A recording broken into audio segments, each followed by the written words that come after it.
tignan nyo naman yung panahon. Kapuring.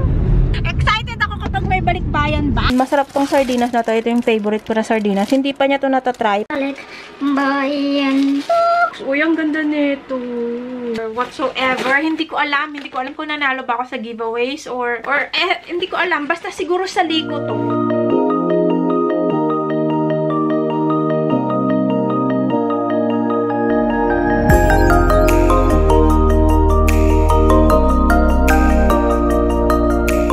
Tignan nyo, natumba yung puno. Oh, ayan. Yung puno dito. Ay nako, kasi nga nung nakaraang araw, nag-uulan at ang lakas ng hangin. Ngayon lang ako pumunta ulit dito. Chinek namin. Tignan nyo, ayan o. Maraming puno na tatumba. Kaya naglinis kami.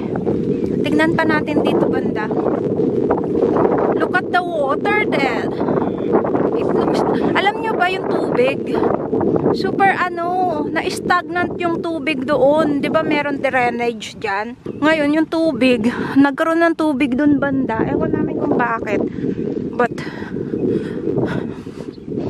nag-ocular lang kami, charing. Ayan natumba na yung puno. Kita nyo? Sobrang late ng spring. Hindi man lang namin naramdaman. Look, my deer doon. Tingnan nyo. Ayun ang dami nila. O, diba? Nandun sila kumakain ngayon. Ayun You zoom in ba? Nakita nyo yung mga deer? Wow. 6 sila at merong baby.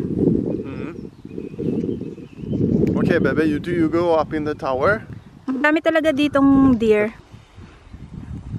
Kumakain sila doon kasi bagong flow ata yung yung Bebe, the rifle is in the tower. Nagugutom na ako. Magluluto pa ako ng kanin pag uwi at saka ng repolyo. Yun yung ulam ko. Tingnan natin yung paborito ni Max na liguan. Kaya may tubig pa siya Kita nyo, may tubig. Para na kami ritong may ponds. Ayun si Pangit. Kararating lang niya ngayon. And kanina pa ako dito. Actually, nakapag-ayos na ako ng kaunti.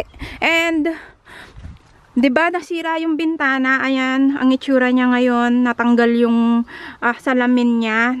Buti nga hindi nabasag kasi pumunta lang wala na kasing humahawak. Kasi tignan nyo yung lumang niya, nasugatan ako, pagpasensyahan nyo. Nilagyan ko muna ng masking tape yung kamay ko na may tissue kasi nagdudugo siya. Anyway, ito yung bintana niya, ganyan siya. So, yung hangin sa loob, papalabas, natulak niya yung salamin. Kaya ngayon, walang salamin to. Inayos ko lang siya. Nilagyan ko to ng glue kasi natanggal yun dito banda. And ibabalik ko rin yung salamin yan dyan. For meantime lang naman kasi papalitan din namin to ng bago.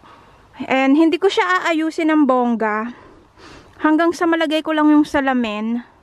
And then, kapag nagkaroon kami ng time ni Pangit, isaayusin namin, papalitan namin ng bagong bintana. Kasi nakapaghanap na kami ng bintana. Anyway, spring season na. Actually, magsa-summer na nga Pero super late ng mga bulaklak. Tignan nyo, ngayon pa lang tumubo yung mga bulaklak dito sa harap ng bahay. Daffodils yung tawag dyan. Ayan, daffodils ang tawag sa na yan, bulaklak. So si Pangit is pumunta lang dito para ilagay yung gamit. And ito na yung itsura niya sa loob. Actually, okay pa naman siya. Ganun pa rin naman, walang nagbago. Natambakan lang ng bagong mga box na natanggap ko sa Influencer. And, so, what can you say, baby ko? Yeah, we have one other saw, but do we have that at home? Super late ng panahon ngayon. Hindi pa ganun ka, yung mga tanim na kulay green. Parang pa rin, fall season. Tignan nyo, wala pa siyang dahon. Patubo pa lang siya. Super late na yung panahon ngayon. Yung spring, kasi na ngayon March, April na. Tomorrow is April na. And until now, wala pa rin ano, mga dahon. Remember, May 5, we're gonna go on the loppis. Okay. Hello guys! So, today is another day. Dito lang kami sa loob ng bahay. Kahapon is naglinis kami doon. Madami kaming ginawa. And then, now, inaayos ko lang yung mga ilalagay ko sa box para alam ko na kung kanino ko ibibigay and maayos ko na siya sa loob ng box. Kasi sa Saturday is ibibigay na namin yung mga ibibigay na namin tong balikbayan box namin. So, kailangan ko na siyang ayusin ngayon. Ang ginagawa ko is, kagaya din last year. So, last year, yung nilalagyan ko siya ng mga plastic para hindi, pag tumapon siya, hindi siya, magkakalat sa loob. And yung amoy niya is steady lang. So, ang gagawin ko ngayon is, kailangan kong malaman yung info niya, 75 ml. Yan. Ganyan lang gagawin ko. Nililista ko siya, sinusulat ko, and nililista ko din kung ano yung mga laman niya para meron akong ilalagay ko siya dito sa papel niya. Ayan. Ito yung papel niya. So, susulatan ko yan pag natapos ko na lahat. Ito yung mga chocolate na ilalagay namin sa box. Hindi siya ganun kadami like last time. Kasi last time madami talaga yung pinadala namin. Pero ngayon kasi maliit lang yung space. And I'm sure marami na rin to. Magugustuhan na rin to nila mama. Ang mga laman ng nasa box namin is usually yung chocolate na pinapadala namin lagi. And nakakita ko ng malaking Toblerone. So, maganda naman to kasi tignan nyo naman yung niyan, yung expiration date niyan next year pa. Kaya, I'm sure, kahit magtagal yan sa loob ng rep is, mauubos naman nila yan. So, ito yung dalawang malaking Toblerone. Ito naman yung maliit na Toblerone. 4 na piraso lang yung nakuha kong Toblerone na maliit. Yung, anong size ba neto? Ay, 100 grams na maliliit. And, ito kasi masarap to. Ayan, 12 na phaser na chocolate. And then, 6 na ganitong chocolate. Masarap to. 6 na piraso. Naglagay din ako ng 2 digestive. Kasi, wala lang. Gusto ko lang. And then, 2 Skittles. And, isang malaking pack neto. And, itong Mercy, para to sa mama ko. And, meron din akong kinuhang 4 na Milka. So, ayan. And, meron din akong nilagay na ganito. First time ko maglagay nito. And, tingnan natin kung magustuhan nila yan. And then, more on Marabuna. Alam niyo naman, ito lang naman yung chocolate na made in Sweden. So, yan. Madami rin yan. And, naglagay din pala ako ng After 8 kasi gusto yan ng kuya ko. So, yan lang totally lahat ng laman ng aking box for chocolate. Hindi ko pa nga sure, baka hindi to magkasya, pero ipagkakasyahin ko yan lahat talaga. Tignan na lang natin na mapagkasya ko siya sa loob ng box. Kasi tignan nyo, ito pa lang, puno na siya, di ba? And, ito is, ano ba to? Relo. And, relo to at saka isang kwintas. So, yan. Kagaya nito, nilalagyan ko siya ng names. So, kunyari, para alam nila kung kanino ko siya, para kanino siya at para kanino yung iba, ganun. Sinisigurado ko na lahat ng mga item is naka-plastic siya kasi mahirap na baka matapon siya. Ito is, nang tawag dito, sa akin to, hindi ko naman na siya ginagamit kasi meron akong paborito ngayon na, pabango. So, ilalagay ko na lang yan sa box. And I'm sure, magugustuhan to ng aking kapatid, pati din ni mama. Sigurado naman ako doon. Mahilig kasi yun sa pabango. At saka, tingnan nyo naman, madami pa siya, o diba? At saka, 2 pa siya, o. Victoria's Secret yan. So, ang gagawin ko is, lalagyan ko lang siya ng plastic just like this. Lalagyan ko siya ng ganito. Nandito, tatakpan natin yung kanyang takip para nang sa ganon, hindi siya mabasag or hindi siya tumulo. And ilalagay ko rin naman to sa plastic. Huwag kayong mag-alala kasi sinisigurado ko lang na yung takip niya hindi mabubukas. Ganyan lang yung gagawin natin. Tingnan nyo, ganyan. Diba? Nilagyan ko talaga ng ganito. And ilalagay ko to sa plastic para sure naman na hindi siya mabasag. Kasi kapag nabasag siya, mangangamoy yung tsokolate, mangangamoy pabango. Ayoko naman ng ganun, no? Hindi rin, baka hindi nila makain. Sinisigurado ko lang na hindi mabubuksan yung, hindi matatapon or maglilik. Pero sigurado naman ako na hindi yan maglilik kasi ang ginagawa ko is nilalagyan ko ng plastic kada item. O, diba? So, ganyan yung ginagawa ko every time. Hindi siya mangangamoy pabango, diba? Same with this. Nakita nyo naman. Bubble wrap yan. So, pa-plastic ko siya ng mabuti. And then, iti-tape ko siya. Para naman sa, pagkain, konti lang yung nilagay ko. Kasi nga, hindi siya kakasya. Ayoko naman bumili ng marami. Baka hindi siya magkasya. So, ito lang talaga yung ilalagay ko. I'm sure okay naman na kahit ito lang. Ito naman, dalawang 1.8 na Barilla spaghetti. Kasi sarap daw tong Barilla. And ito lagi yung ginagamit namin. Bumili rin ako ng dalawang Nutella and refill na coffee. And ito yung shinka. Pork leg ham. So, masarap yan. Dalawa yung kinuha ko. Yan lang. At saka ito rin pala. Kasi masarap to. Pag hindi nagkasya, ako kakain yan. So, yan yung mga ilalagay ko na pagkain. Good luck na lang talaga kung mapagkasya ko siya. No, good luck na lang bro, na mapagkasya natin. Ha? So, ganito nakagulo dito sa taas. Nilalagay ko na kasi yung ating mga laman ng ating balikbayan box. Ito yung ating balikbayan box. Bali, nilalagyan ko na lang siya ng... Inaayos ko yung mga plastic para magkasya siya. So, ito yung mga ilalagay ko. Sapatos. Madami yan. So, bahala na sila kung ano yung nila, trip nilang, yung iba dyan bago, yung iba is second hand na gamit.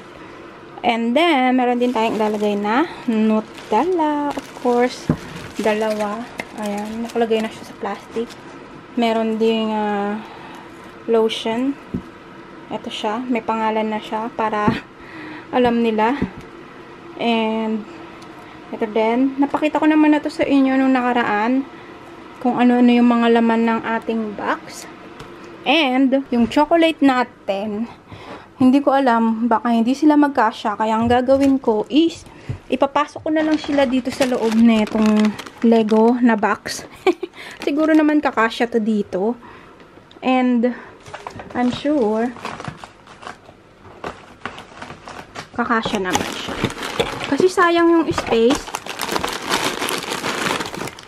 So, ilagay na lang natin, 'di ba? So, tingnan natin kung kakasya siya. Kasi sayang din naman yung space niya.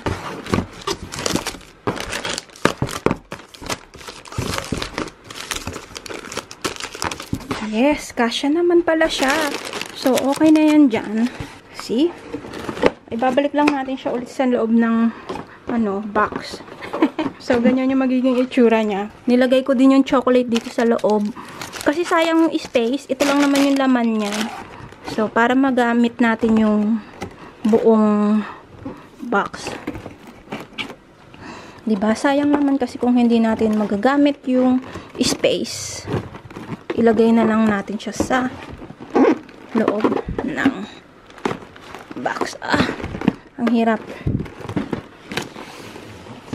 See? Ito pa. Meron pang space. Ito, wala na ditong space kasi, yan? Ang tawag dito. Ito naman is, yung kanyang manual. Tingnan natin kung may space sa ilalim. Yes, may space sa ilalim. So, lalagyan natin yun ng tsokolate. Teka lang. So, yung ibang mga tsokolate, nilagay ko sa loob ng box ng Lego. Bahala na si Batman dyan. Kasya naman siya. Sayang naman kasi yung space. So, ganyan yung magiging itsura niya. Isara na natin siya.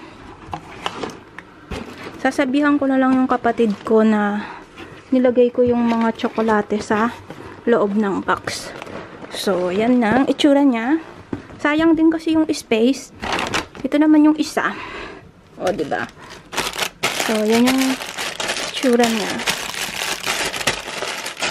Para naman magamit yung space. Sayang naman kung hindi magamit. So, ayan na yung itsura niya. Sara na natin. O, diba? Hindi nagkasya na yung mga tsokolate natin. ilalagay na natin yung box. Tadam! O, diba? Ito na ngayon yung box.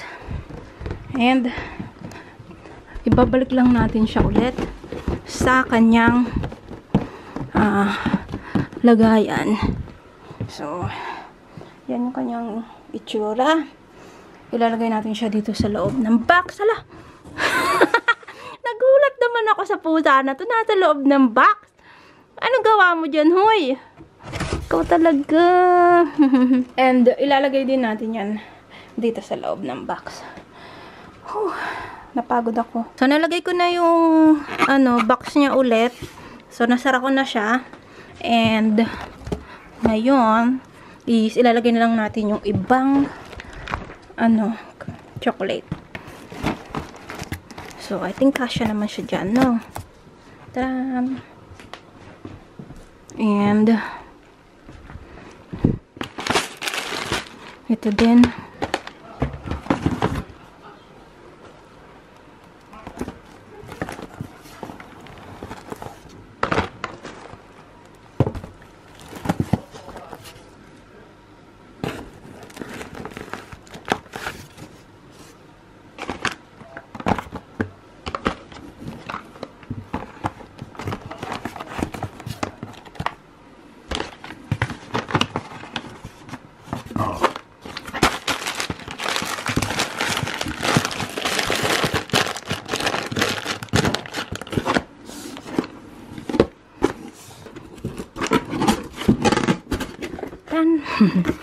So, sasara ko na lang to.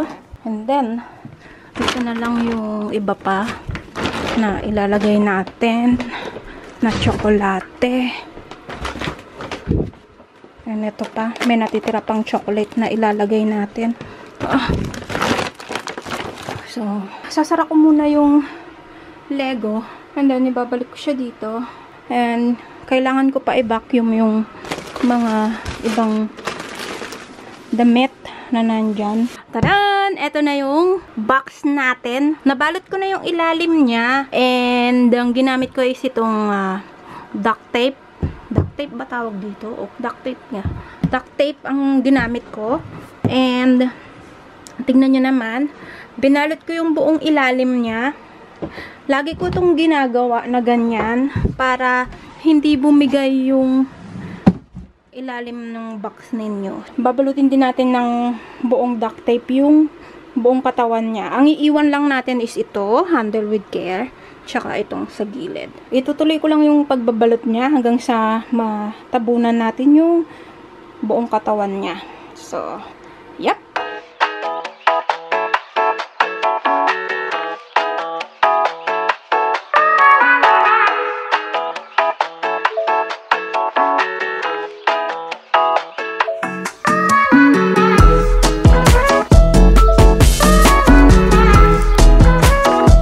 Hindi pa ata kakasya. Tignan nyo naman. Ito lang yung nalagay ko.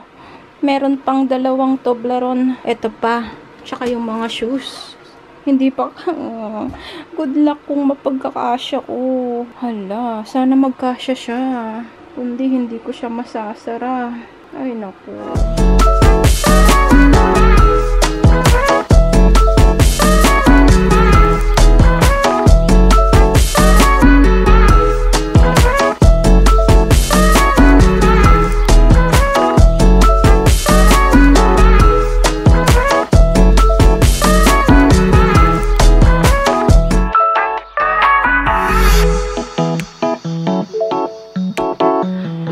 Gabi, hindi ko pa siya tapos i-packing tape. Siguro bukas ko na lang siya itutuloy na i-tape. And matutulog na ako dahil alas 12 na ng gabi. Ay, nako, Diyos ko. Ayan. Yan pa lang yung natitape ko. Lalagyan ko pa siya ng tape around it. Hanggang sa ang makikita lang yung handle with care. Yan lang. And kailangan ko nang matulog dahil late na. And maliligo pa ako dahil sobrang pagod na ako mag-tape, mag-testing kung kakasya ba siya. Pero siguro tapusin ko na kaya. Ipapakita ko na nga lang sa inyo bukas kapag natapos ko na siya.